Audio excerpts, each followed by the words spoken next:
On avait un petit peu anticipé par rapport aux Jeux Olympiques. On se doutait que le fait que ce soit en France et qu'en plus il y ait les Lebrun, il y allait avoir un énorme afflux après dans les salles.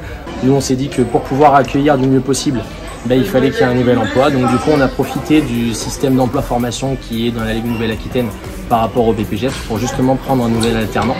3 salariés parce que presque maintenant 400 adhérents à ce jour. On souhaite bien sûr continuer d'améliorer l'accueil, que ce soit à travers l'handisport, que ce soit même à travers l'occasion d'aller dans des EHPAD. Donc vraiment une richesse du club assez panoramique. Les projets sont nombreux. Vous vous doutez bien, l'évolution de notre groupe et du club est tellement importante que, outre les structurations de nos 3 entraîneurs, on a posé les piliers, les fondamentaux de notre club. 3 entraîneurs à temps plein vont nous permettre de faire les démarches qu'il faut pour peut-être, puisqu'on a une salle dédiée aujourd'hui, mais qui n'est plus assez grande, vous vous doutez bien, pour 400 et voire plus.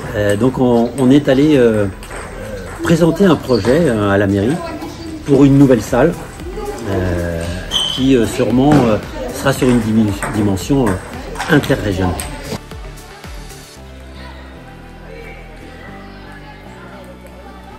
On a dû dédoubler des créneaux.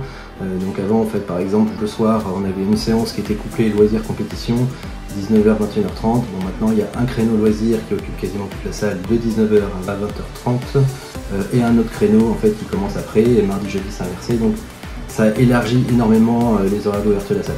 On s'était dit depuis longtemps qu'on voulait entraîner ensemble et quand Paul avait fini sa carrière pro, presque fini, voilà, on rêvait de pouvoir entraîner ensemble et accompagner ce club qui nous a beaucoup apporté et voilà, qui est pour nous aussi une grande famille.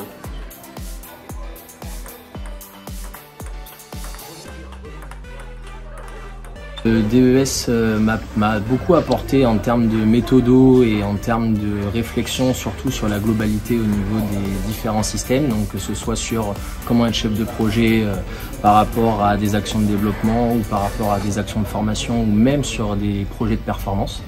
Donc ça m'a vraiment apporté une méthode assez claire sur comment diagnostiquer un peu les besoins et puis les freins qu'il peuvent y avoir autour d'un athlète ou d'un développement d'une structure.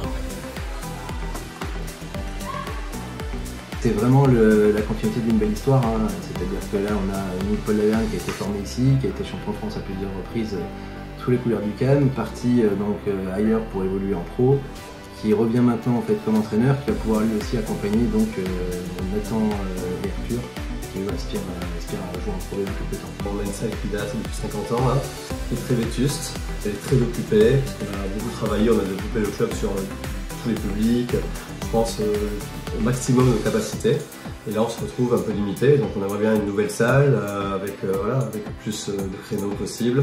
L'enjeu, moi je pense que c'est surtout notre culture de formation et d'entraînement, c'est qu'au CAM, c'est parti de Dominique Baudin, Arnaud Vallière, qui ont créé toute une dynamique et qui ont même intellectualisé le tennis de table. Et c'est vrai qu'ils ont transmis cette passion. Et l'enjeu, c'est qu'on a beaucoup travaillé sur la formation, on a beaucoup de jeunes, on a, je pense, un savoir-faire. Et là, le fait que Paul revienne avec toute cette dynamique, c'est d'essayer de progresser, de faire progresser le club avec un centre d'entraînement, avec une Pro B, j'espère une Pro B au CAM, après plus de 10 ans en arrêt. Et essayer de continuer et de faire évoluer nos jeunes le plus haut possible, de pouvoir qu'ils continuent du début jusqu'à la fin. C'est intéressant ça. Taper dans la main, c'est ça l'entente de l'SBTT.